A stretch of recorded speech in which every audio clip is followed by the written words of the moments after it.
we always had pigeons at home when I was 5, 6, 7 year old with my older brother.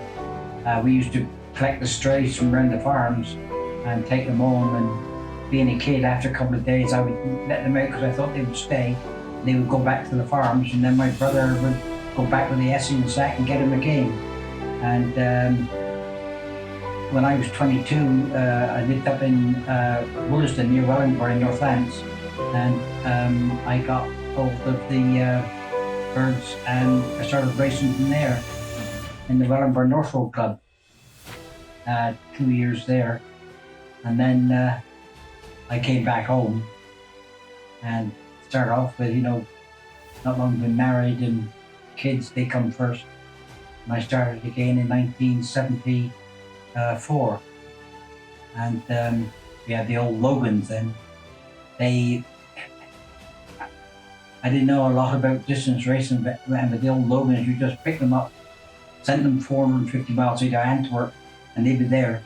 And but then we slowly turned over to the Bush Arts, and we had the Rapidos, and we raced them. John, I gave John too much of the old scraper, and when he got there 15, he got more interested in the girls, and he stopped until 19.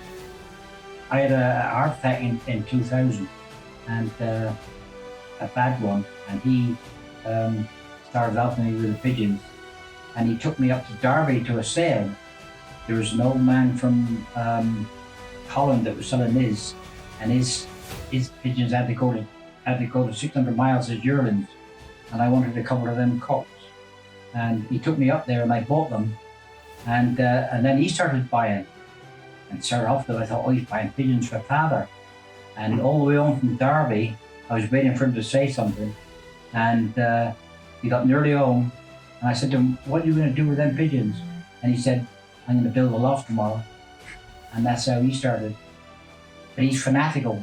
He's more fanatical than me. It didn't take him long to start winning, but he was winning straight away.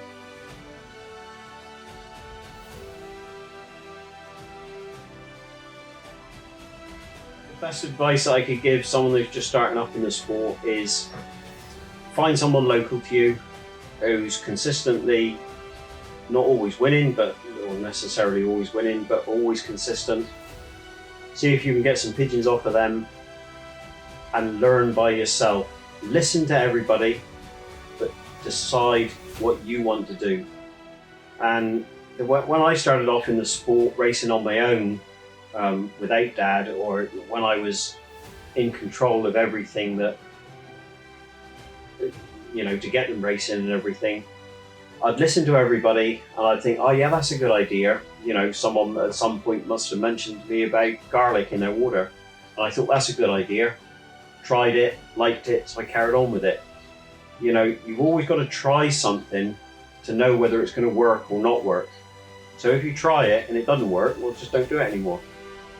But the best thing to do for a new starter would be get a few young pigeons and just enjoy them.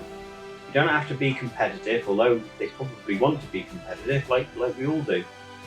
But if you have a few, as long as they keep coming home, the health is right and they keep coming home, it'll keep the new starter interested for another year.